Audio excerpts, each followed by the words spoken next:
Hey, Christina, how are you doing today?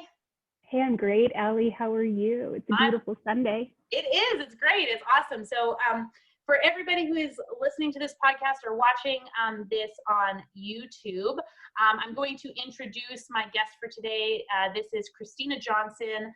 She is a member of the community that I live in, so that's pretty cool. I love getting to talk to people who are from other places and have different experiences, and also a lot of people from our own community, because I think that there's a lot of benefit to the members of our community of knowing about the people and the resources that we have close by. So I'm really excited to talk to her today. I'll give you a little bit of a snippet on who she is and what she does here. So Christina, she is the executive director of SARC, which is known as the Sexual Assault Center here in southeastern Alberta. And that's kind of her primary role, but she wears a lot of hats. So just prep for this for a second. So she's executive director of SARC and runs a lot of programs through there. She is a registered yoga teacher, so working, mental health and wellness from a different perspective. So that's kind of cool. And then that really drops into our, physical wellness space that I really love to talk about. So we kind of share some connections there. She is, okay, I'll have to admit, I knew what this was before her and I talked about it because I had a client in the past who was into this stuff, but I had to really research when I first met her because she told me about her interests in, I'm going to say it wrong, Ayurveda. Yeah, Ayurveda. Ayurveda. I always say that wrong because it's such a cool word. Ayurvedic health coach training. So she's working on that right now. And I might let her to speak to that. We have a lot on the podcast today, but I'll maybe let her speak to what that is a little bit later because it's kind of interesting. But if you don't know what it is, go Google it. It's really cool. And then she is a registered social worker. She's got a diploma for working with people who are differently abled, which is amazing because we want to have more of those. We want to have more opportunities for people who maybe don't necessarily get a lot of options just because of their own physical restrictions and things like that. So that's super amazing that we have those kind of resources locally. Mom of 2 kids. She's got a whole bunch of animals. And then speaking of animals, this is the cool part. This is kind of near and dear to my heart because she is part of a leadership group called the Wolfpack, which, we have to love on anything that's like wolf, being that this is the She Wolf Den podcast. I'm like, oh, the Wolfpack, that's so cool. And actually, this is kind of how I learned a little bit about her was my husband had an opportunity to participate in one of the Wolfpack programs, which was called Pints with the Pack, which is not a men's group, but it is a group that advocates for the, definition of and how to build a community around the concept of masculinity. So we're going to talk about that, which is a lot, but we're hoping to get through all of it. So this is Christina. Woohoo! Thanks, and I'm really actually quite honored and humbled to be with you here today, Allie. And I just want to add that I'm also like disgustingly human, right? And I always say that because when people hear, some of the things that I'm involved in, it is sometimes a lot. When I hear it, it's like, I'm like, oh, that I do have my fingers in a lot of pots through this very human way of learning and growing at each step. And of course, I'm very passionate about all the things. That's why I do so many things and are part of so many projects. I can't relate to that at all. I feel not at all. Hey? I feel like we're cut from a little bit of the same cloth in that, but I love that you are still very humble about that stuff, even though you're part of a lot of things. But also, like, I'm glad that you give yourself credit for that, but also still have that humility around it. It's a hard balance to find because I would imagine a lot of people talk to you and they're like, oh man, she does all of these things. And it's hard not to feel like, yeah, but you gotta also give yourself some props for all that stuff. That's really amazing stuff. And you're contributing a lot to the community that we live in. And that's really cool too. And you should be celebrated for that, which is not why you're on the podcast, but it's part of, you have a lot to say and you have a lot to offer. And that's what I'm kind of excited to talk about. So I'm really glad you're here. Thank you. And just like to pick up on something that you said, it was really interesting because I used to really downplay all of the things that I was part of and some of the accomplishment because of a core value of mine, which is really living from this place of being humble and being human. And, you know, we all put our pants on one leg at a time type situation. And I got challenged on it by some people that I know about not owning that. And I really had to do a lot of reflecting on that. You know, what is that fine line between owning the things that we've done and what we're part of, and honoring and recognize our work and our contributions specifically as women. Yep. And then also being that humble person that, you know, is probably happier, or not happier, but happy sitting around a campfire or having this conversation like one-on-one with you that is going to be shared. Yep. So there's that approachability and, you know, keeping both feet on the ground type situation. And so it is a gentle balance. It is a gentle balance. And I'm very grateful for those in my life that help keep me there. And probably push you in the direction of, hey, but she also does this and she also does this. Like, remember, you do that too. So yeah, I have those people sometimes too who need to remind me that, like, it's okay to talk about things, because if you don't talk about those things, people aren't going to know that you're a resource for those. And then you could be reaching more people if you are willing to express that, like, hey, I actually have, and there's a way to do it without, you know, making it sound like, hey, look at me, when it's more about, hey, if you know that I have these skills or these tools or these resources or this education, that might provide some value to you. And that's important. And we need to speak out to that, because otherwise people won't know about it. And then you're helping fewer people. So there's, you know, there's that too, right? Okay, let's dive into it. So we've got a lot of topics, so I really want to get to these. Okay, so you and I have had the experience of being able to work together in person. So we've had some conversations, obviously off camera, and that's where I want to start, is a conversation that we actually had off camera, you know, a few weeks back, and it pertains more to your own personal health and wellness journey. And I remember you telling me that you have had some, you know, pretty significant experiences in your life that also reflected in your own health and body weight and body image and relationship with food. And because this podcast is all about speaking to women in regards to overall health and wellness, and that can be physical health, mental health, emotional health, I thought that this was a really great conversation to have. And you actually brought up the talking about the relationship with food, because I think that's really near and dear to your heart. So what I want to talk about is, I know that you've gone through a journey when it comes to your own health and fitness, and that you have been both significantly underweight for your body and overweight for your body. And I don't like using those terms, because I think those terms are relative, and I think that those terms mean different things to different people. But we've talked about it as an expression of, you felt that it was too light for you or too heavy for you as it pertains to your own health. So what I want you to explain is kind of what the timeline of that looked like, and why you experienced those big swings in body weight, and how your relationship with food differed during those different points in your life. Absolutely, sure. Firstly, I don't know, Allie, can you hear my dogs barking? I can, but you know, it's cool. It adds like an ambiance. I'm good with it. Okay. They know I'm incapacitated right now. Okay. So they have to speak, right? They're like, she's busy doing something. I need her to know I'm here. It's all good. I'm fine. And I'm patrolling that front street right now, and I can get away with it. I think that's what's happening. So just an apology around that. All good. But coming back to your question, like, food really is one of our longest relationships, right? It's the only relationship that we've probably had longer than food is actually our relationship with our mother. Right? When we're first born, it's one of the first things we do is eat. And so when we look at that, our relationship is ongoing, and so too is mine. So, you know, my relationship with food started quite young, and along the lines of, I come from a German, Scottish, Swedish background. All the food.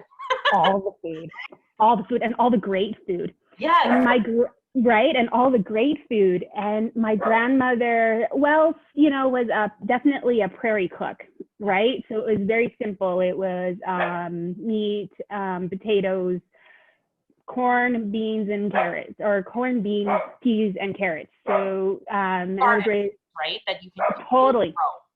Yeah, we were a mining family. We worked hard for the first, 14 years of my life. That's how it was. And she was also a remarkable baker. So, like a prairie cook. And a curse.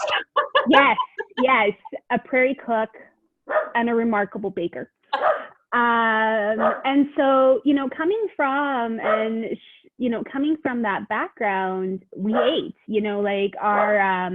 we would sit around the table, and we would be served these amazing meals. And so that happened.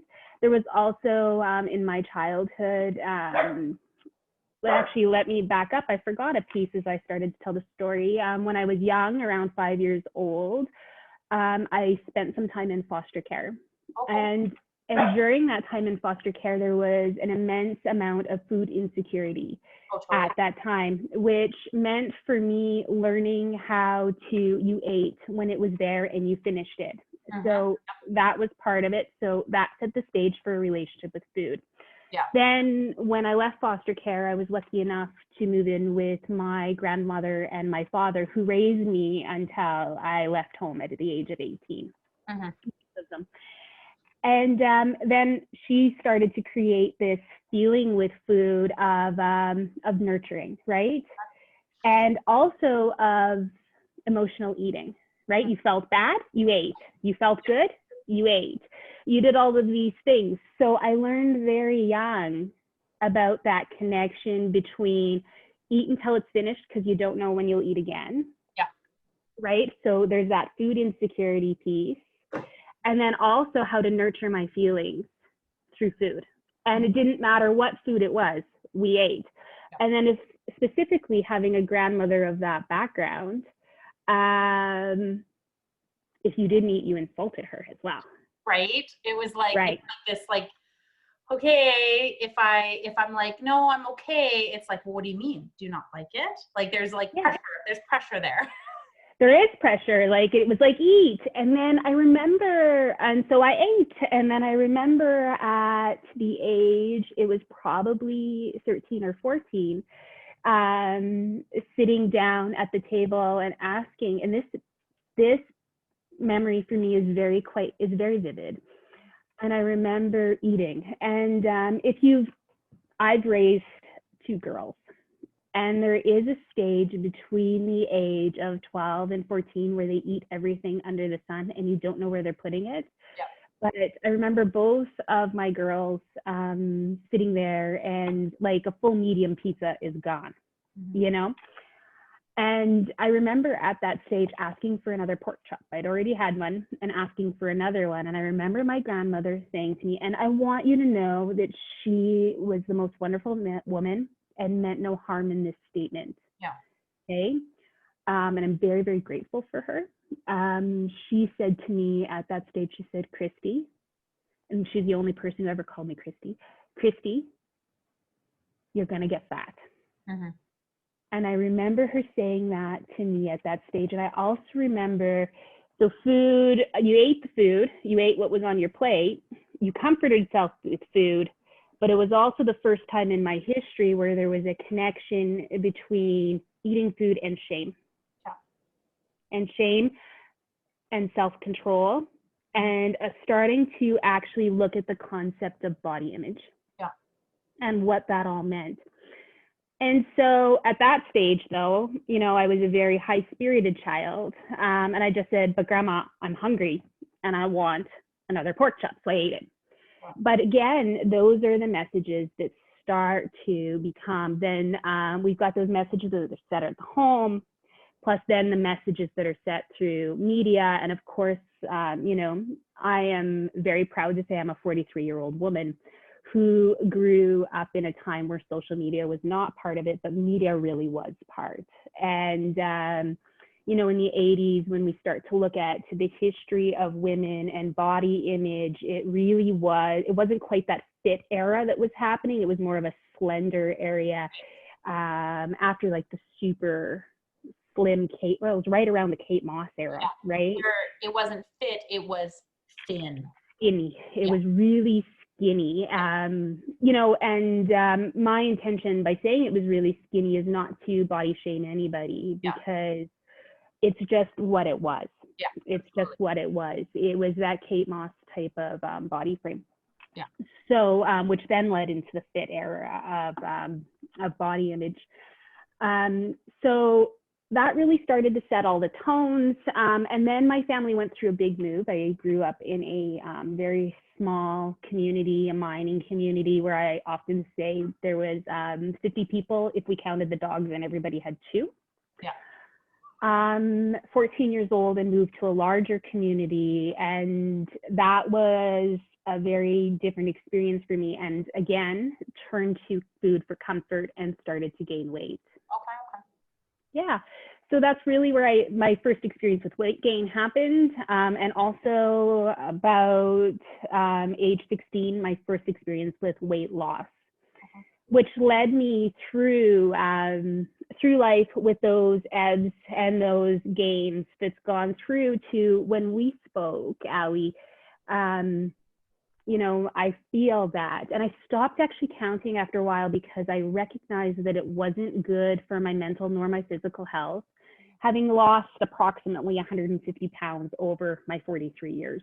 Yeah. You know. And so it's funny when I'm thin and I tell people, and see there, look at that construct that just came up, when I'm thin, which I should actually say when I'm healthy. Yeah. Right. And I'm healthy at all stages, by the way. Yes. But that looks different at different stages, and what type of, and is it physical health? Is it medical definition of health? Is it like I feel healthy, right? Like is even that has its own relative definition, which is interesting, because healthy, like you said, healthy is different for different people, and you're healthy at all times, but that looks different all the time. Yeah. Exactly. Like throughout it all, I was healthy. Whether I was what your BMI chart would say was overweight, or whether I was where my BMI chart, which by the way was the Bible for a while till I stopped looking at that too, you know, right? I don't even get me on that rant, because it will never end. It will never end. Oh, it won't end. It won't. Okay. So maybe that's a conversation, you know, and I can tell that we agree that, you know, our bodies can't be on a chart. Yes. But I didn't know that. And I found that there was a structure. And of course, as I worked towards attaining acceptance and maybe even perfection, that then became a tool for that, rather than actually looking at self-acceptance. Yeah. Yeah. It's I accept it if I hit this particular standard. Yeah, exactly. Where you're like painting yourself into this one thing, and I'm good if I'm here, I'm bad if I'm here. And that's, yeah, I get it. 100%. We are the only animal, we are really the only animal that actually feels shame around food. I never thought of it like that. That's an interesting concept. I guess Isn't so, it? yeah. You know, and there's a way to look at that. Sorry, that was like a mind blow moment. I don't know if you can see that in my face, where it's like, right. Whoa. We are the only animal. And so I've done a lot of work on this because obviously of my journey surrounding it. You know, so I've looked at a lot of the literature. I've had to do a lot of self-work, a lot of unpacking that box to where I'm comfortable about talking about it, and calling my own self in on some of my language. But one of the things, it was one of my teachers who said, actually, we are the only animal on earth that actually experiences shame with food. So when we overeat, we feel shame. When we undereat, we feel shame and guilt. How do we actually start to deconstruct that so that it just is what it is? Yeah. Would you say that now you are at a really good place where you can look at food from a very objective way and be like, okay, I don't feel shame here. I don't feel shame here. This is just nourishment. It can be comfort. It can feel good. It can feel bad if I'm not eating the things that are right for my body. Would you say you're at a good place now where that kind of self-acceptance around it is better? I would say I'm at a way better place than I was even a year ago with it. Just like how I mentioned in the beginning, food is one of our oldest relationships, and probably the same relationship that we had with our mother or with a parent lengthwise. Sometimes it took a long time to get here with that relationship, and it's going to take a long time to move forward. And there's going to be steps or to heal that. And there's going to be steps where I move forward and steps where I move back, right? Yep. Just like any relationship, you're going to take steps forward and step back. And so knowing that that's that journey that may always be there. It may always be there. How I look at it is the ability to track my thoughts around it. So I had some things happen this week, and I found myself in a local shop buying, and I did it, and I knew I was doing it, and I did it with intention, and I even thought about it. I was like, you know, it would be really awesome right now to nurture my feelings, or maybe to suppress my feelings, would be a piece of peanut butter cheesecake, peanut butter chocolate cheesecake. And I went and I bought it. I knew exactly what I was doing. But I also knew that in this moment, it was okay to do that because of what was going to go. And that after that was done, I was going to be able to move forward in a way that was healthy. Or healthier, right? Yeah, absolutely. So we're all going to have that. And by the way, we're all hardwired to be emotional eaters in some way too. Some of the research shows that, you know, when we have little children, please don't stop feeding your children. You have to feed your children. The first thing we try to do if they're crying is see if they're hungry. Yeah. Right? So am I 100% not an emotional eater? No. Will I probably still always be an emotional eater? Probably. Yeah. Can I manage that? Yes. Okay, so then my next question would be, what were the steps that you took to get from that place of using food as an kind of an escape sometimes to now being able to be like, so what were if you could like put it into like here's my blueprint for the main things that helped me get from that place to this place, what would that look like? Yeah. Firstly, to really stop shaming myself for it. To realize, one of my teachers once said to me, we are always shaming people for their ways of coping. And what's really interesting about that is those ways of coping have actually helped them get through things. So to actually honor that and to say, you know what, I've eaten emotionally and that's okay. And in that moment, it was healthy because it got me through it. Okay. Right? So to stop that and to honor and be thankful for it. And maybe it was effective in that moment, but are there more effective ways that I can use to cope rather than going to that? So a lot of like mindfulness and reflection on those actions and how can I do things differently going forward, or do I need to do things differently going forward? Or is it okay to do that thing in those moments? And so just a lot of mindfulness around it. So, okay, that's, you know, what's really interesting is that you bring up these things, and I have been really interested in another person that I've been following on social media.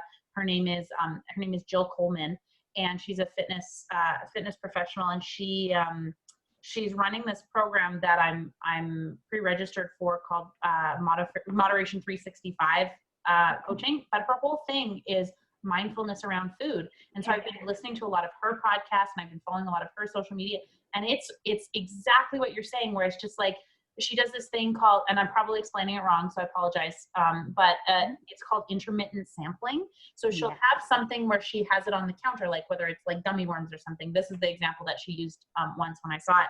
And she's like, I'll go into the kitchen, I'll have one or two or whatever, and then I'll walk out and then practice mindfulness around that action and be like, do I feel satisfied? Did that satisfy what I wanted out of that? Is there a reason that I went to go grab that snack? Is there a reason I feel like I want to go back and have more? What is that reason? Is there a better thing that I can do in this moment? Or should I go have more gummy worms? And I'm like, yes. So that mindfulness is something that I've been following a lot of lately through some other fitness professionals. And I'm like, and so when you said that, I was like, oh, I think I'm doing a course on that, which is so cool. Okay. So anyways, continue. Any other tools around that? Yep. The other thing is to journal, and to not, so when we journal, like when I first started in the health and fitness thing, which is definitely a way of life. You know, it was, you know, restricting calories or actually getting enough calories. Yep. And then also about physical activity. There's also this emotional component. And so food journaling, I actually think is really key, but also adding in, so not just food journaling, but then beside it, what emotions am I feeling at the time? And then how does that food make me feel when I've eaten it? Mm-hmm. So it's been COVID time. And like a lot of us have been at home where food is readily available. And for a lot of us, we're outside what we would call like the window of tolerance, or just barely within our window of tolerance, right? So what we can take, and food has definitely been a tool during this time to help people get through, myself included. And again, it's okay. So, you know, one of the things for me has been to go back and to start doing this again. And you know what I discovered? Bread makes me sleepy. Yes. Right? Yes. Bread makes me sleepy. And I, you know, like, and I like these really dark, rich, sourdough breads. And so how does the food make you feel? How does it make your body feel? And how does it make your mind feel? And so when I was tracking and I was really thinking about the food, and it was funny because I'd have a good night's sleep and I'd wake up in the morning and then I'd have, which is one of my favorites, which is, you know, piece of toast with peanut butter. And like Ayurvedically, honey is very, very good for you. It's an immune booster. So it's a little bit of honey on it. Mm-hmm. And then I realized when I started doing this, like, why am I feeling so tired and sluggish? It's not the peanut butter, it's not the honey, it's actually the bread. And so for other people, bread might be just fine. Yeah. For me, first thing in the morning, bread makes me want to go back to bed and have a nap. Interesting. You know? And so really starting to make that connection between what feels good in my body. Yeah. You know, and so another Ayurvedic thing is, you know, eat clean most of the time and dirty a little bit. Yeah. Yeah. So that it's not all this one end or the other. It's a balance. So, you know, eat clean like 80% of the time, dirty 20% of the time, and allow yourself that. I think that very much, like, we could relate that now to what we're experiencing in terms of like our healthcare system and our immune system. You know, everybody is now about like, oh, we need to hand sanitize and wash our hands all the time and things like that. But when you think about your health, you think about putting yourself into a world where you experience germs and bacteria and things like that in small amounts, so your body can build up a tolerance to those, so it knows how to fight it. I think of food in an interestingly a parallel to that, where it's like, if you eat, you know, well, healthy, nutritiously dense foods, most of the time, that tolerance for the more indulgent foods is kind of built into that. But it's kind of like knowing, you know, when things are really good because you've experienced things that don't feel good, right? Like, you know, you're happy because you've experienced things that don't make you happy. I think food's very similar, where you're like, you know what feels great because you've experienced what doesn't feel great. And a lot of times with my clients, this is a big thing, because we have indulgence meals built into the program that I run. And because I want to take away this idea that it has to be perfect all the time, like, indulgence is okay. Indulgence has a time and a place, and it's fantastic. But what's interesting is a lot of my clients, after a certain period of time, start to notice that when they build up this big indulgence, that they feel like trash. And I'm like, just if you step back from that and think, man, I wonder if my body felt like that all the time when I wasn't feeding it the things that made it feel good. Agreed. You know, if you remember back when I said I had the piece of cheesecake, did I regret going to get the piece of cheesecake? No, but the next morning I definitely had a sugar hangover, right? Yeah. And I remember going to work and I'm like, hey, I have a food hangover from yesterday. and did that work for me in the long run? It didn't at all. You know, did it work in the moment? Yes. Did it numb and suppress the feeling? Yes. Right? Yeah. The next day, was the problem still there? You betcha, right? That comes with food journaling. That comes with that mindset. Totally does. That comes with that understanding that, like, why do I feel like crap today? Oh, it's because I did this thing. And it's interesting that you talk about in the moment, did it feel good? Yes. But did it feel good in the long term? How many choices do we make on a regular basis that feel good in the moment, that give us that instantaneous satisfaction that we recognize aren't good in the long run. Like that's the whole concept of health and wellness in a nutshell, is that we are constantly feeding ourselves things that feel good in the moment. And it's okay once in a while, but when you do it all the time, what's that doing to your long term, right? Yeah.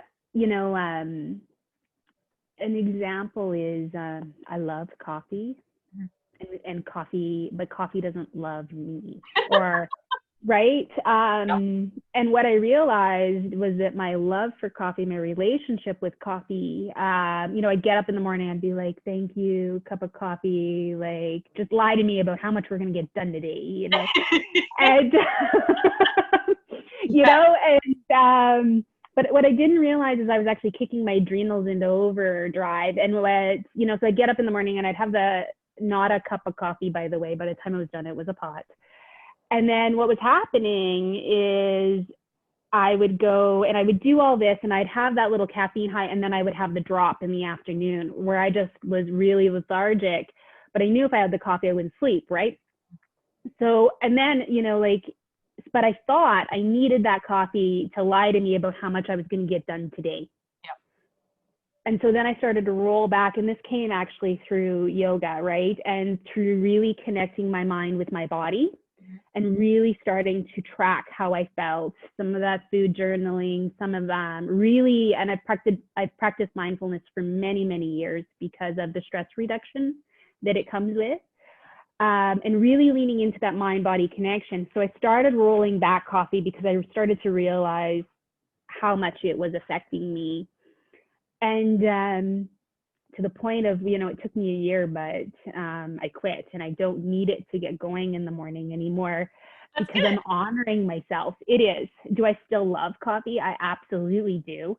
But you don't I don't need it anymore, and I don't need that caffeine to get going. But I didn't realize how harmful. I just shrugged my shoulders, and I even remember some of the cognitive distortions that would come with it, right? The research says that coffee will remove, this is so silly, the caffeine actually will strip calcium from your bones, right? So I was like, I'm an intelligent woman. I'm just going to add milk to that. And then yes, you got the hack. And let's tell ourselves, hey? The things we tell ourselves to make it okay. You know, so, you know, like that wasn't enough milk to actually, you know, make any difference at all. But I told myself it was okay. And then I was preserving my bones because I still wanted my freaking coffee. Because, you know, this coffee's going to help me get done what I need to do rather than balance my lifestyle and make sure I go to bed early enough to get a good night's sleep.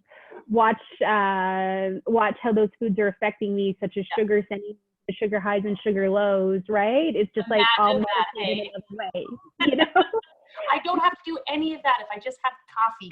Right? You know, let's just add another thing. Problems. It's like when you sweep under the rug, you're like, but the rest of the room looks clean. I'm good. Exactly. I love that you touched on yoga, because that's something that we want to get into. Is obviously you are a pretty avid yoga practitioner, and you do some instruction. So what I want to talk to is, because I will admit very openly right now that I am not a yoga fan. I'm a fan of it in theory.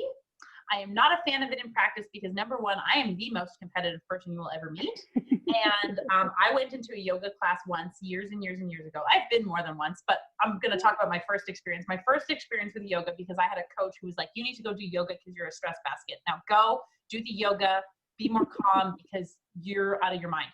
And I was like, okay, I'll go do the yoga.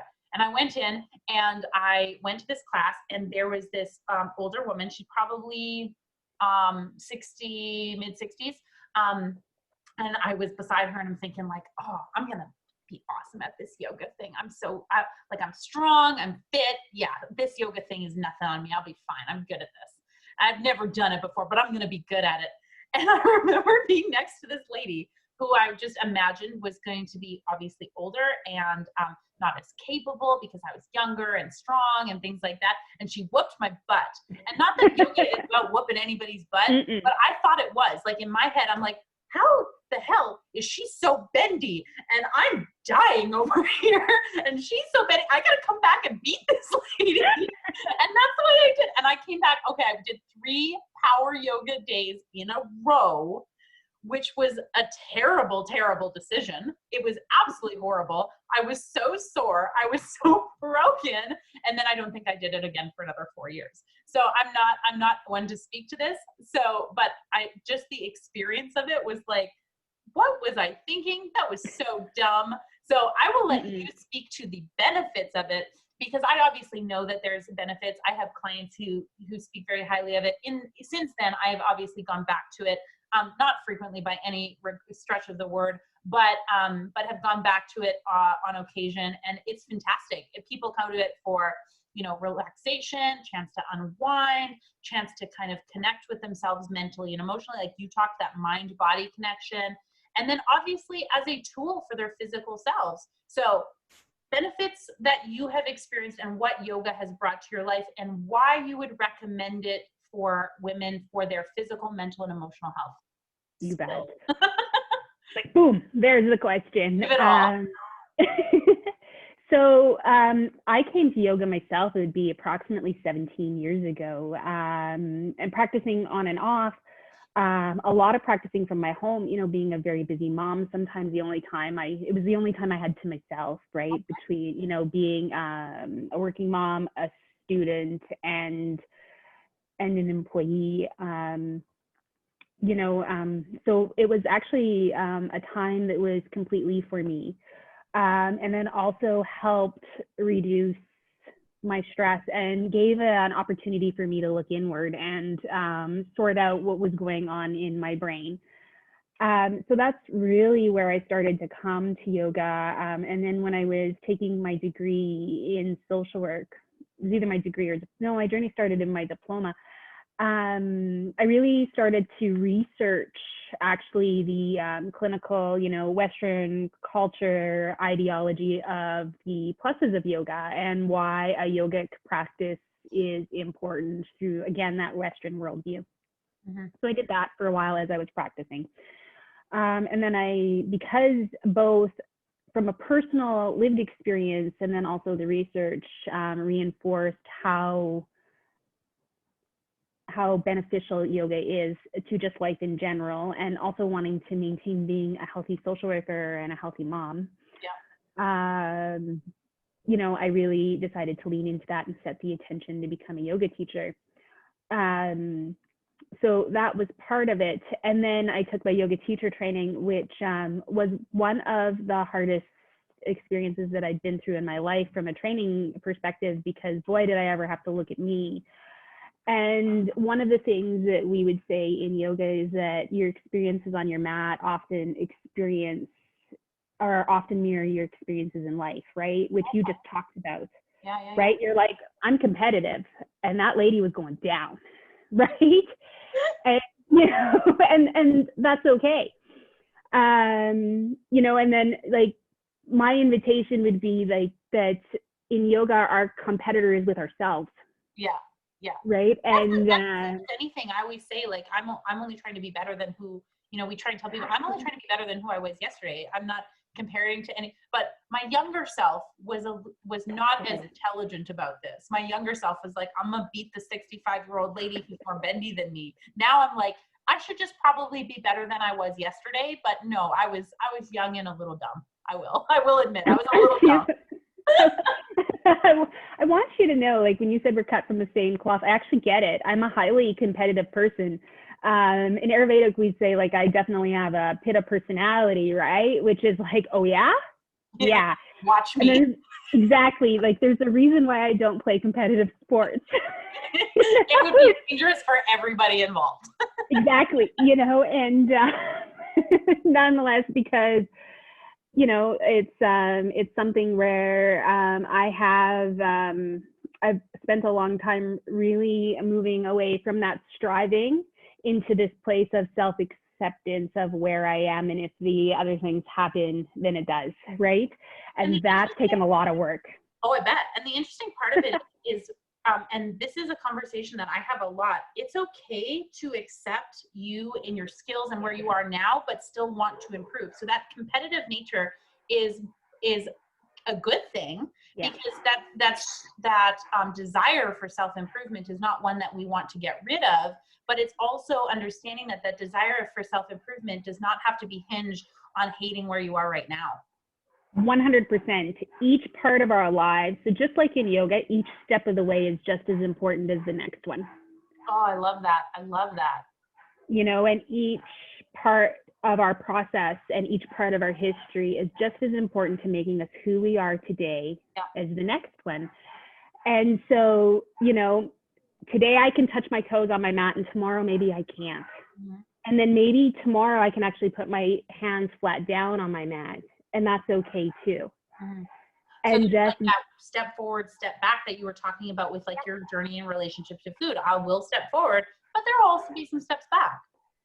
And accepting that as being okay without that guilt or that shame or that self-loathing that can come into that. Yeah. And I believe that we are biologically hardwired to evolve. Yeah. And right, so that striving, that wanting to improve, that wanting to be where we want to be, whatever our goals are, that's okay, because if we're not moving forward, what are we doing? I was just going to say that if you're not growing, you're dying, right? Like if you're not growing in some direction, you're dying. You have one option. It's like people who are freaked out about birthdays. It's like, what are your options? You either have more birthdays or you don't have more birthdays. That's not a great option. Like, you know, so if you're either growing or you're dying, and whatever that growth looks like, for some people, it might be really big. For some people, it might be little steps, right? And that's okay too. Even with my clientele, a lot of the time, it's the conversation around weight loss, right? Because everybody expects that we're going to go from this weight to, you know, down here, like it's going to be a linear slope, like a slide at the park. And it's like, no, it's going to be like a whole bunch of little jagged edges. And that's okay. You might go down a couple, you might go up a little bit, you might go down a little bit. And if your goal is, you know, weight loss, that's okay. It's okay to have that goal. A lot of people think that talking about health and acceptance means that we can't want to lose weight. No, you can want to do that. That's totally fine. But understanding that weight loss is not linear, that you're going to go up and it fluctuates, and that's okay too. It's okay to go forward. It's okay to go back. It's okay to go up and down. It's okay to go any direction as long as you're freaking moving something, right? Like it's okay to do any of those things. And that's like a great realization to come to, that it's okay to move in any direction so long as you're still moving and doing something, because that's a sign that you're alive, right? Like, and as long as you're still showing up. Yeah, absolutely. Are you still showing up fully present? Yeah, absolutely. So I have a quick question on your yoga teacher thing. Was that, okay, because I will admit, when I first got into personal training, it was because I was unhappy with my body, and I thought if I became a personal trainer, that would mean that my body would have to be better, and by proxy, I would be more in shape because I did this for a job. I won't lie, that's part of why my gym got started. It was like, if I owned a gym, I'd be in shape all the time. It came from a place of being like insecure about my own body. And I thought, man, if I owned a gym, I'd be in it all the time. So I'd work out all the time. So I'd be in wicked good shape and I'd finally feel good about myself. Let me tell you, that was wrong. But that was where that came from. I'm curious, did your step to come into teacher training, was that more from a personal experience of I want to be better myself, or I want to be better for other people? So, spirit of full honesty, when I first set the goal, I thought, oh, you know, I'll just be healthy, blah, blah, blah. And then it wasn't until I was in yoga teacher training that I realized why I came to yoga teacher training. Because we fool ourselves all the time and we think we're doing things, right? And what I tell ourselves we're doing things more for others. Yeah, exactly, right? And what I realized was that I was so busy striving, I wasn't living. Oh. Right? I was so busy looking at the next thing that was up and coming and the next achievement and the next thing that I actually wasn't fully present in my own life. Interesting.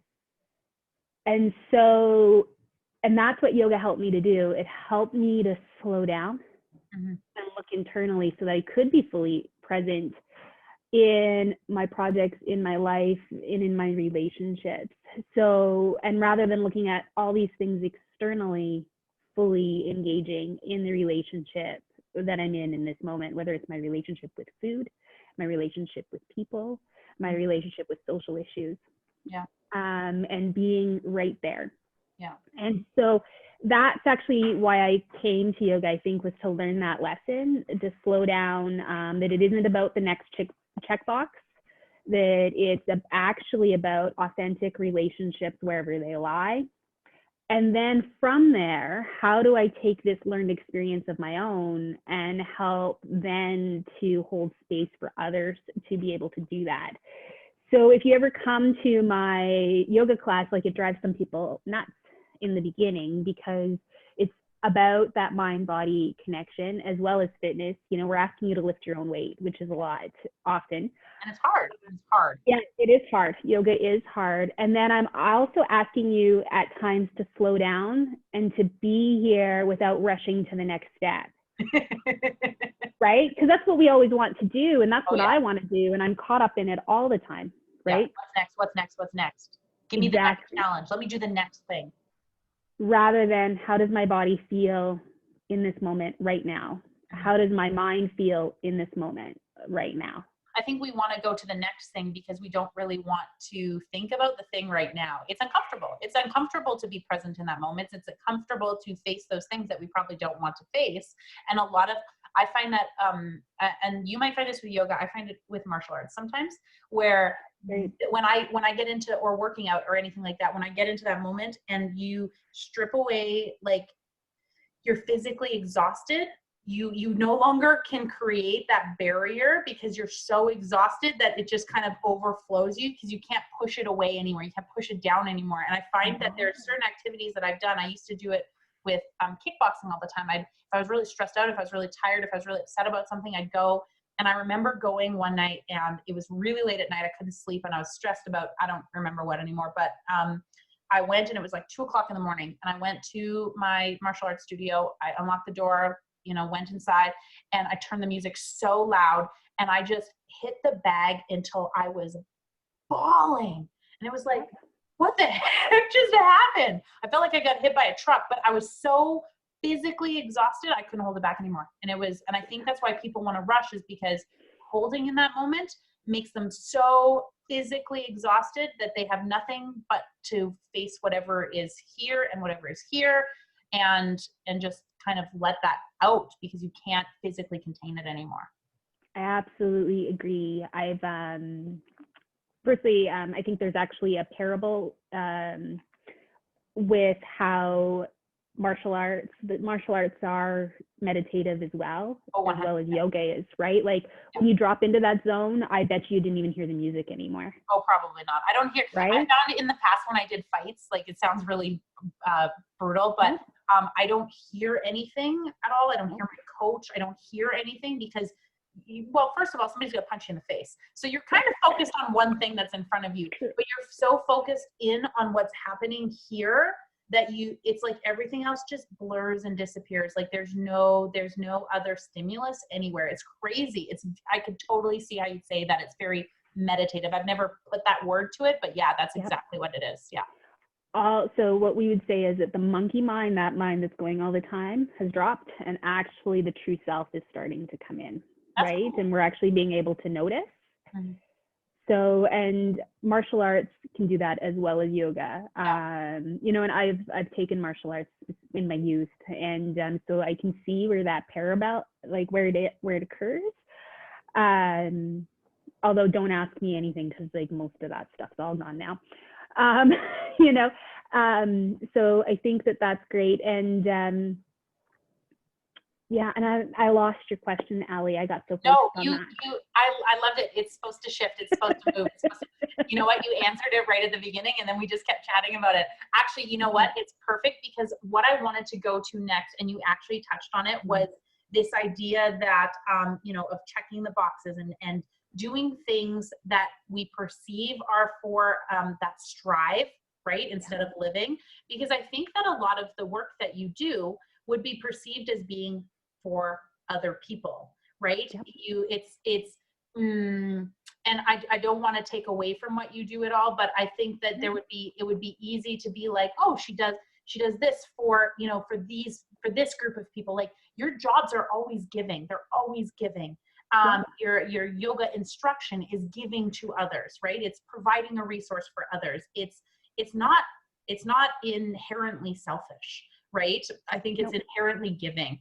And so it's interesting that you talked about how you kind of went into it as like a checking the box, because it's a good thing that you did go into that for it, even though that reason might not feel like it was the reason you should have, or things like that, because now that you're in it, it's giving of yourself to other people. And that's kind of what matters in the end anyway. So even though that might not be why you started it, it's kind of like for myself with personal training, I started it for very selfish reasons. I wanted to look a certain way, but now it's so much better, because now at least the things that I've learned, I can hopefully do something good for somebody else. And so, so that actually guided straight into the next thing that I wanted to talk about. And the last thing that hang on. One more thing on yoga before we move on, because I think this is really important, because I remember my first experience with yoga being, like I said, my first experience with yoga was like, I'm gonna beat this lady. And I don't think that that's everybody else's maybe experience. I think a lot of people go into yoga thinking that they need to look a certain way, because there is a certain look that we perceive when we think of yoga. And I think that there is a certain level of fitness or level of bendiness, for example. Like, there's a certain feeling that they need to have in order to even try it. And people think that it's like the gym. People are like, oh, I need to get in shape before I go to gym. I'm like, that's the silliest thing I've ever heard. But I think that people think that they need to be a certain level to try yoga. So what I wanted to ask you, as from the instructor role, that hat on, for somebody who's maybe never tried yoga, but knows that the benefits are there, knows that they need to reduce some stress, they need to kind of, you know, create more of that mind-body connection and create some space for that capacity. What would be your tip for that newbie who's like, I want to try it? What do I do? So firstly, like I mentioned, practicing for 17 years, yoga teacher training, been teaching for a year and a half now almost. And you know what, when I walk into a new yoga studio, I'm nervous. Mm-hmm. And I think that is a universal feeling. Mm-hmm. Because you don't know what you're going to expect when you walk into a new studio. You know, how are they going to teach? How is it going to be different? All of those things. And, you know, there's nothing wrong with anxiety. We all experience it. It's just, are we going to decide to live life anyways? Oh. Right? You know, and how is that anxiety holding us back from doing the things that we want to do? And so, you know, like, it's like, feel the fear, and then, you know, if it's of value to you, do it anyways, right? Yeah, I like that. So, you know, I'm definitely, you know, not perfect at all, and I feel anxious, but yet I still go, you know. So know that we all feel that way when we walk through the yoga studio doors, right? So there's that. You definitely do not have to be any shape or size, and nor are instructors. So these used to be this thing where to be an instructor, you had to be, or you thought you had to be of a certain size, and we're not. Some of us, we're in all shapes and all sizes, and all ways of teaching and knowing are different. I have students that come in that can barely touch their kneecaps when they go to bend. And I have some teachers, or I have some students that are far surpassing what I'm able to teach. And that's okay too, right? The one thing that I love about yoga is the belief that we're all beginners every time we hit the mat. Oh, I love that. That's great. And if you approach it with that, then you're approaching it with the mindset that I can always learn something. Exactly. And that we're all in the same place. Mm-hmm. We're all in the same place. How I was taught to teach yoga is in stages.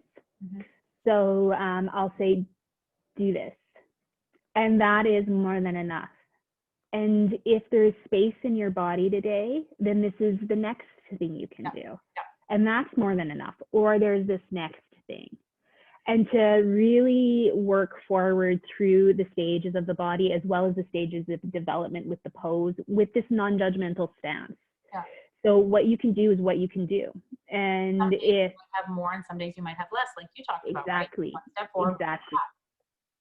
And the goal of it isn't necessarily, so you're in a downward dog, the goal isn't necessarily to get your heels on the mat, right? When we do a downward dog, the goal might be to actually have your sit bones pointed towards the roof, which everyone's capable of, is to actually do that for the most part, right? Or as close as you can get. That, but then have you met my hips?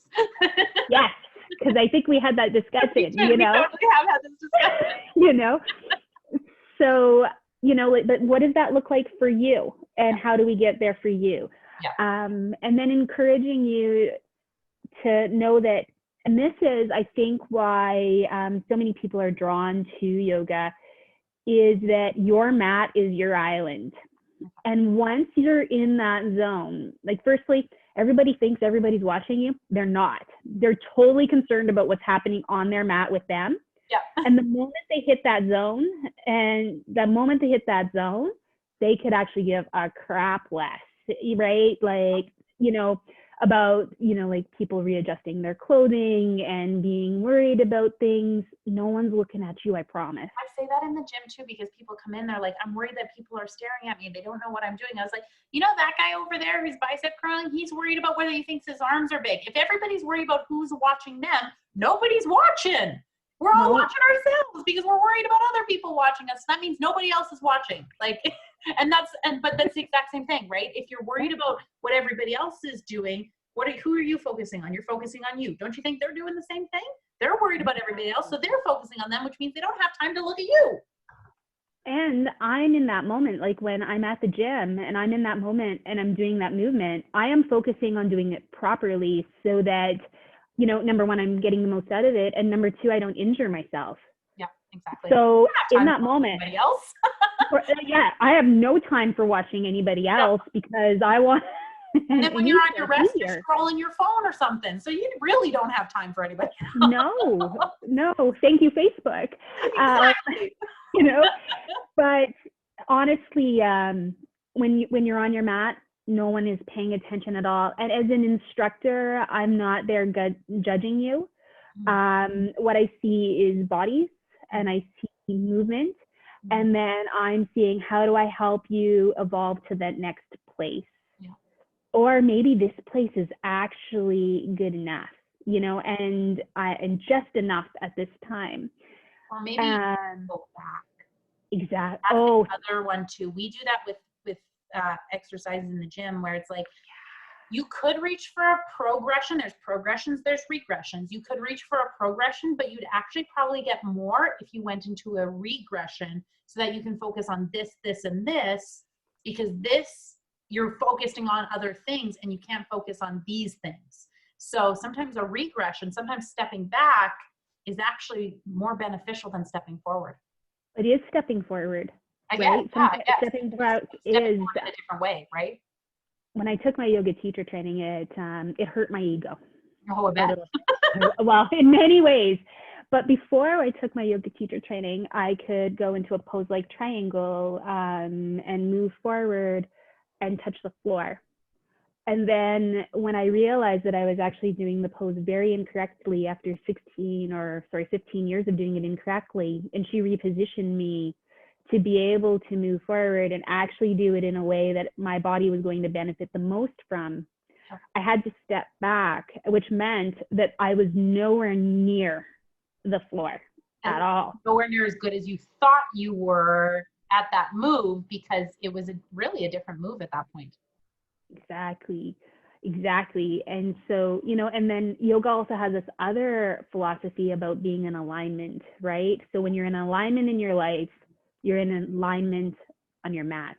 Okay. And sometimes when we get in alignment, what I was doing, that means taking a step back to reevaluate that pose so that I can move forward. And oftentimes that's what we do in our lives, right? If we're out of alignment, we have to take a step back, look at where we are, so that we can move forward. Oh, I love that. Okay. I'm gonna stop you on that one, and I'm gonna shift a little bit. Now, the next topic that we talked about discussing, we're not going to be able to get into and flesh out really, really strongly, but I do want to introduce it because I do want to talk about these kind of things with you in a lot more detail on another podcast. We'll have to have you back. But I do want to touch on this because I think it's really relevant and I think it's super, super important.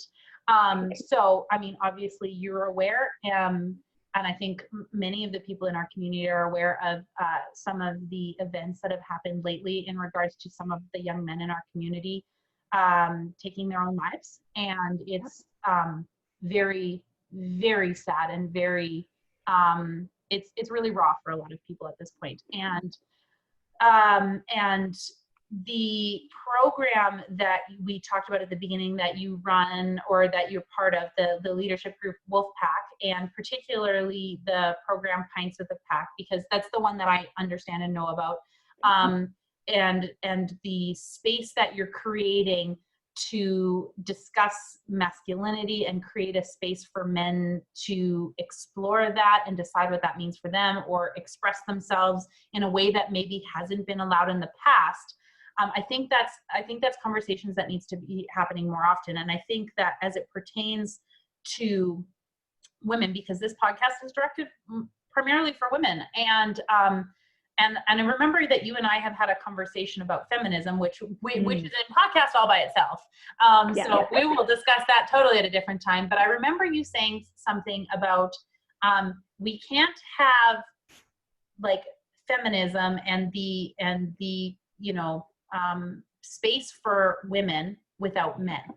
And I think that topic needs to be flipped around in this scenario, where we can't have the space for men without contribution from women. So what I wanted to ask you about as it pertains to this topic, because it is so raw, because it is so relevant right now, especially in our smaller community, and it's really affecting and really hurting a lot of people, is as women, for our men, we want to help them, we want to reach out, we want to give them a space for that. What does that look like? What would be your, I guess, guidance in these moments for how women can be that support or give that space for our men to be able to communicate and be able to reach out in a time right now where it seems like a lot of them are hurting? Okay, so that is a big, long conversation. That is a huge conversation. Yeah, like one of my primary beliefs is like, so I am a feminist, right? And the reason that I got into this work, and I work in the field of violence against women, right? Uh-huh. And in doing a lot of this work, violence against women is primarily perpetrated by men, yes, right? So if we want to start digging deeper, we have to look at why are men hurting people? And by the way, most men don't hurt people. I want to be really, really clear about that. Most men do not hurt people. And I believe that all men are good men, okay, right? I believe that actually quite thoroughly. And so when I started to dig deeper and really move into this analysis, when I started to look at things and then really, again, with that self-reflection, I realized that I could do all the work surrounding gender norms and rights for women that I wanted to, but my feminism was incomplete if I actually wasn't working on the same thing for men. Absolutely. Which is really deconstructing gender roles for men, looking at men's issues. I don't like to use the words men's rights, because there's a men's rights movement, which is actually a hate movement. Oh, okay. So just how would you define that differently? Men's issues, so women's issues, okay, and women and men, women's issues and men's issues. That's rather than a rights perspective. And really looking at it quite critically. So, we want to help women to be all that they can be, and we want to help men to be all they can be. And so we have to look at these boxes that women live in, which is all part of my journey and all my health journey and everything. We also have to look at the boxes that men live in as well, and the emotions that men are allowed to have, the social constructs that men live within, and this role of stereotypical masculinity, which is like men don't cry, man up, which is a really unhealthy phrase that we say, which is man up, being providers, and this mixed messages that men are getting right now, which is along the line of like, be the provider, be all these things, and then also be nurturing. So man up, but show your emotions, right? Yeah. How do you find that balance? And I think the other thing too that really confuses people is that idea of toxic masculinity as well, which I don't really understand, but now that's being thrown into the mix. So how do you find your way through all of that? Because it's just a mess, right?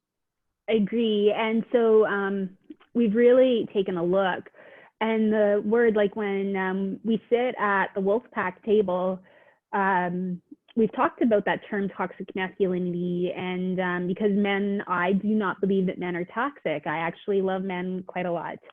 But maybe we need to look at that term. And so the new term really is stereotypical masculinity, right? And so from that stereotypical masculinity, what does our westernized culture expect of men? Yeah. And then how is that either healthy for men or not healthy for men? And that's really what Wolfpack really works and strives to deconstruct, you know. So, and I am just a part of that group. We've got a wonderful group of people who come together, and people of all genders who come together to really deconstruct stereotypical masculinity and create the space for this healthy masculinity, so that just like we have healthy femininity, looking at healthy masculinity, so that hopefully we all come together in this healthy way, in this healthy space, right? Yeah. So really that is the focus of the table.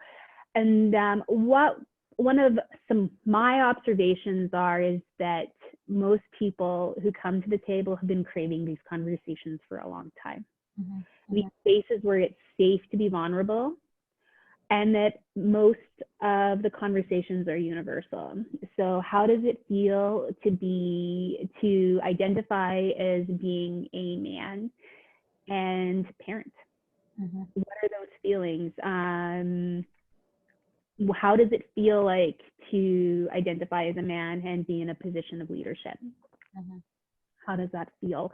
What does it feel like to identify as being male and talk about your mental health? Mm-hmm. Or reach out for help? Yeah.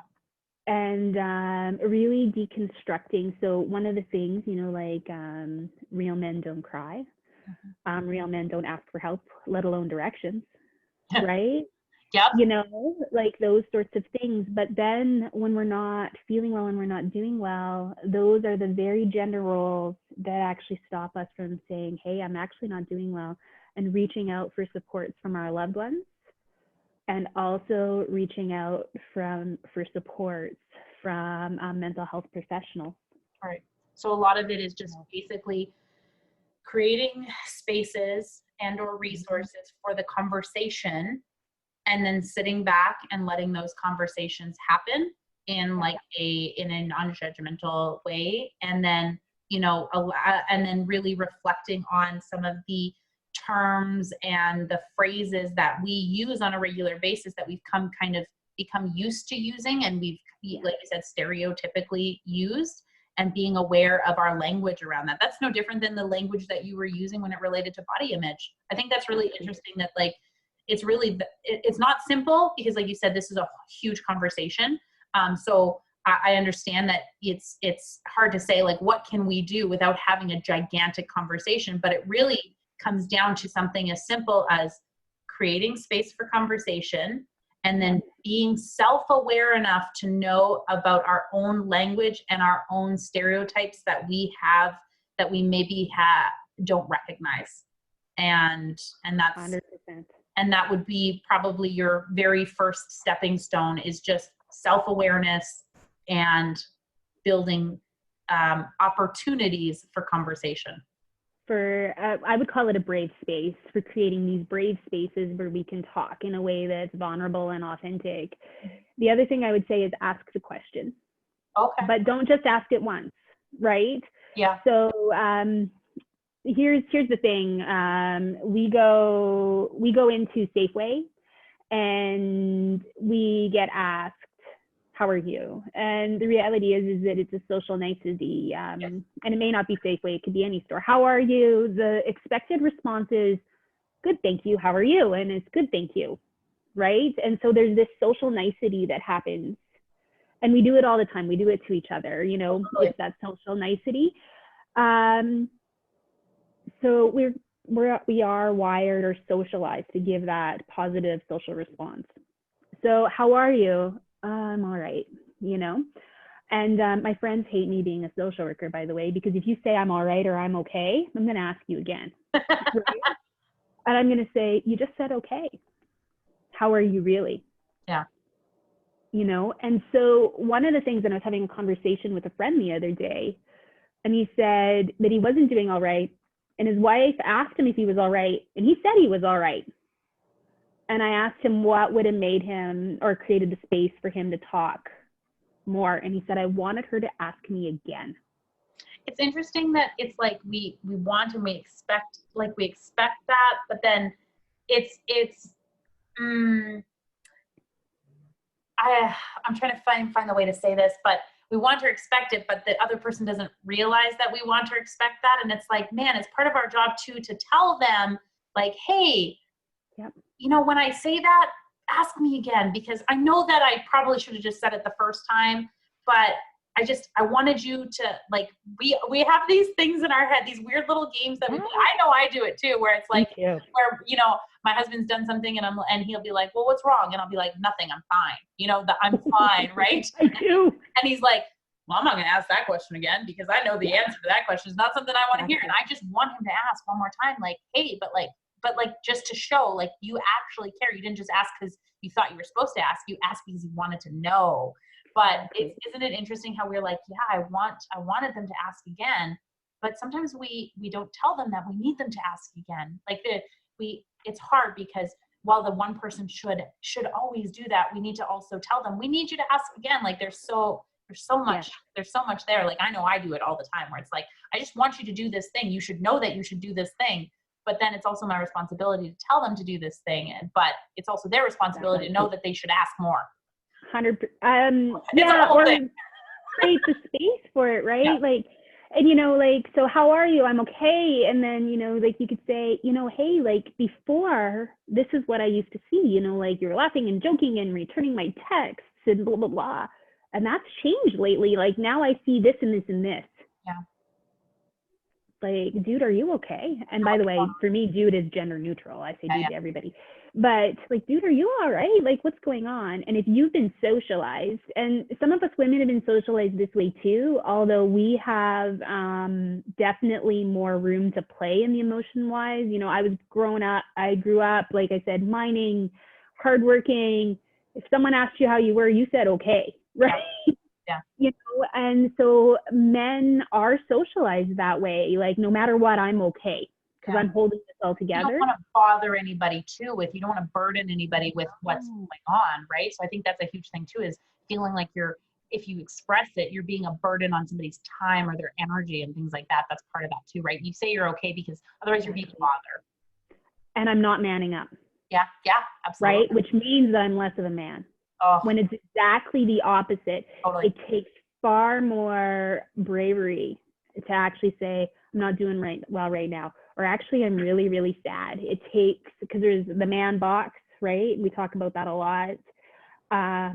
It takes a whole lot more courage to step outside of the man box and actually talk about those feelings. And I think too, it takes a lot of courage and vulnerability. I don't know if you would maybe agree with this, but also acknowledging when that happens, and from a woman's perspective, if you're their partner, for example, and they have now expressed this thing, showing up and saying how much you value or how much that manliness shows up by them doing that thing, being like, I think that, you know, I'm not going to say this right, but like basically, I think that you are more of a man by showing me this side too, right? By acknowledging that and validating that and being like, no, like this is what I think of you when you express yourself in this way, and validating that and making that like a point of pride or a point of like positivity, and being like, I I like when you do that. I like when you express yourself. I like when you say this, and creating something that's comfortable and making them feel, I don't know, bigger or, you know, more manly for doing that. Yes, absolutely. And helping to redefine that definition, right? Yeah. So it's asking the questions, creating space for that vulnerability. And it's just like anything in life and any relationship that we are in, again, you know, as we create trust for that, we test things, right? So, you know, it's, can I trust you? Mm-hmm. And that's what happens. So if I tell you how I feel, you know, in little ways, it moves and you create that trust, which is what you're doing when you're saying, thank you so much for telling me. Yeah. Right now, again, we are all human. Every one of us is human. So there are times where, you know, like our partner will tell us how they feel, and maybe it is a loaded time, right? Like it's maybe not one of those perfect moments, and or you've got all these things that are going, and we're like, you know what, you feel that way? Like I've had all this happen this week, right? Because again, 100% we're human. Stepping back and saying, hey, you know, like, I remember yesterday you said this. And I just want you to know I heard you, and, you know, do you want to talk about that a little more? Yeah. You know, and always remembering that hindsight's 2020. You know, like if I look back at some of the conversations I've had throughout time, I've definitely missed cues, you know, and just being that's okay. But I'd say the number one big thing is really ask. Again, really being present with responses. And that's for people of all genders, right? Regardless, ask the question, be present. Know that if you ask the question and you didn't get the response and something happens, that is not your fault. Yeah. Okay. All we can do is create a brave space and be open for it. Yeah. Be open for disclosure about how people feel. And if they chose to not tell us, we can't do anything about that. That's a really important note, I think, because I think that especially right now, especially in our community, I think there's a lot of people who are probably wrapped up in a whole bunch of feelings of guilt at the moment around actions that they thought that they could do more for, or thought that they missed something, or thought that there was a step that they could have taken, and there's no space for that kind of thought, and yeah, just understanding that it's not your fault. And, you know, I think that's a really important note. We might have a little blip here.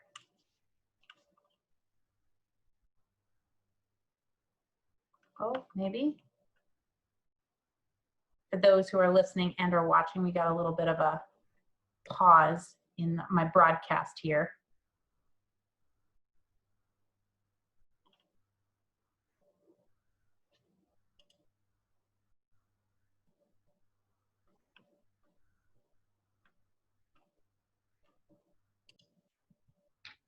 Okay. And one of the things that's really important to remember is that if you ask and someone chooses to not tell you, that's not your fault. It's not your fault. You created the space. And even if you didn't ask, that also is not your fault. Hindsight is often 2020. And look back and we have all the shoulda, wouldas, couldas. But I often say to people, you can't be a should head. Don't be a should head. Right? Don't be a should. I love that.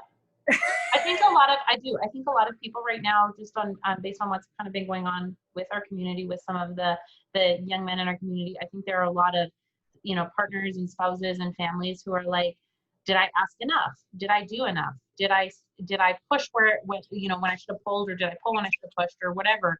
And I think there are a lot of people who are living and feeling like they that somehow that is their fault, and that's a really important thing that needs to be said, and remembering that at the end of the day, you can only do what you can do, and sometimes what you can do, you know, might not have been what they wanted or needed, but you did what you could do, or what you were able to do, or, you know, and that, yeah, hindsight 2020, right? And we can't do anything about that.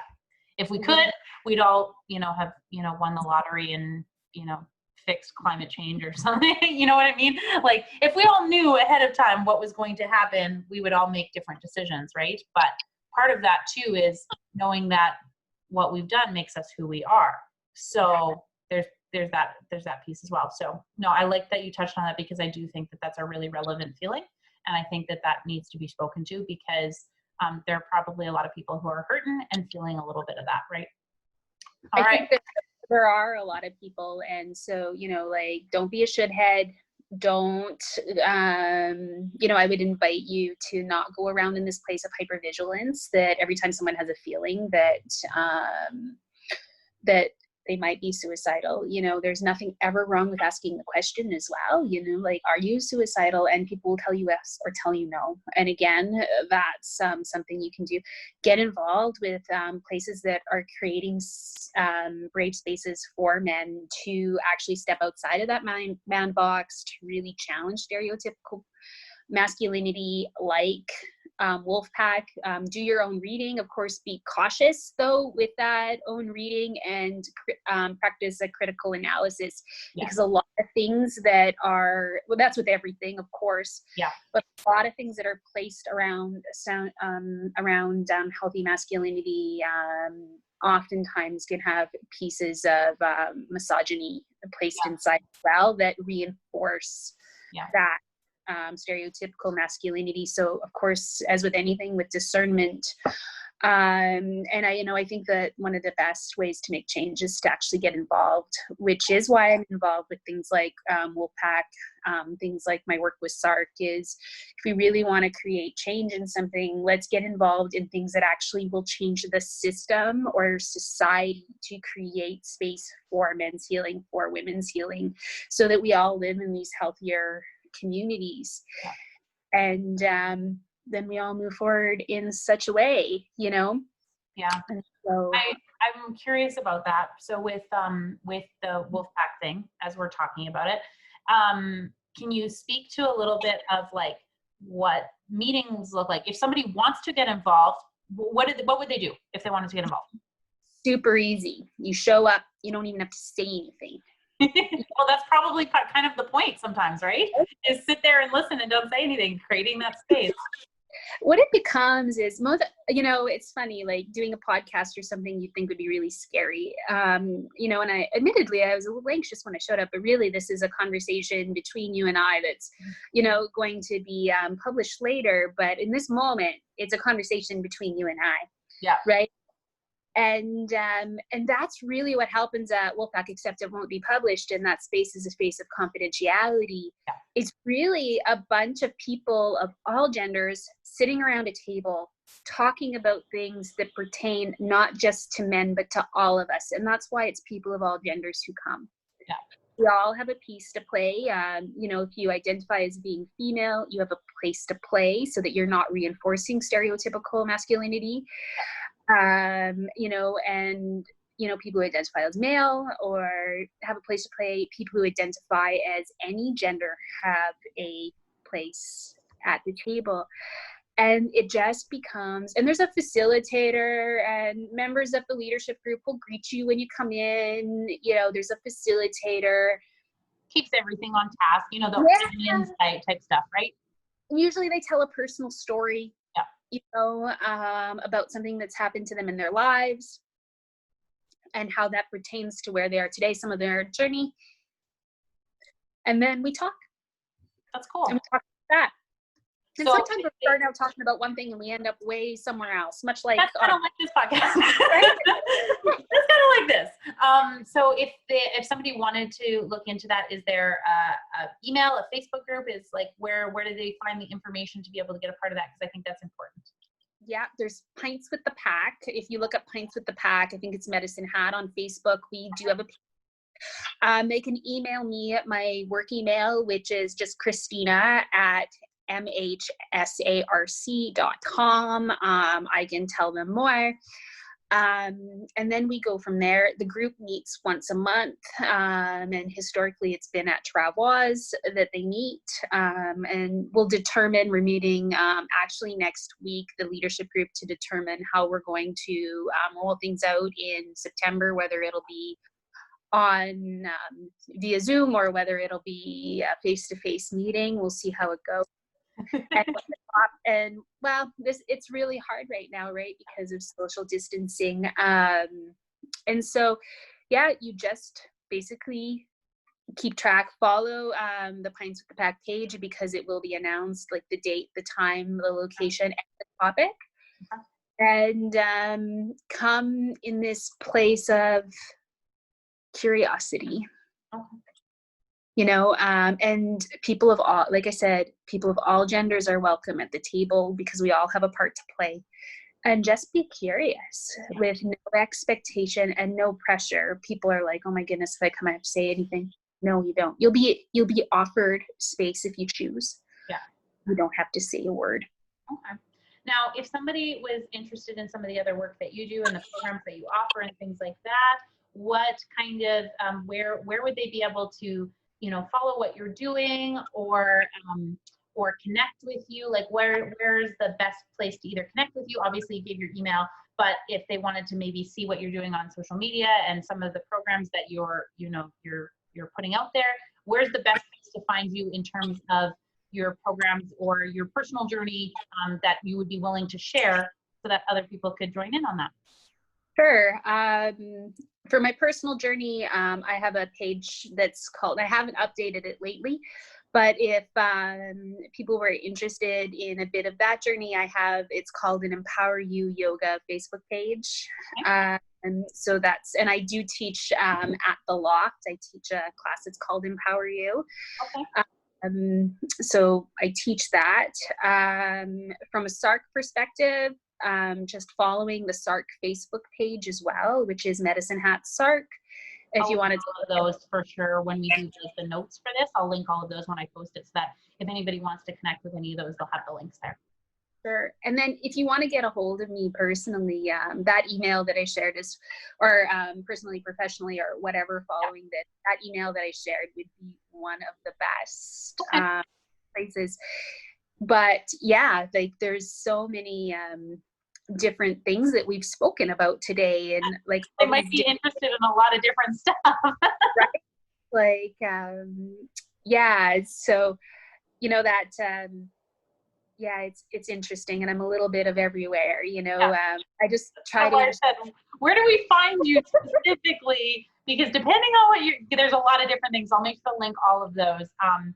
And I appreciate you sharing that, where people can reach out to you if they're interested in either your programs or some of your yoga stuff, because you, like I said, lots of people might be interested in different things that you do, because you wear a lot of hats. Well, you know what, Christina, I've taken plenty of your time today, and I'm super thankful. No, it's good. My podcasts are typically about an hour and a half long.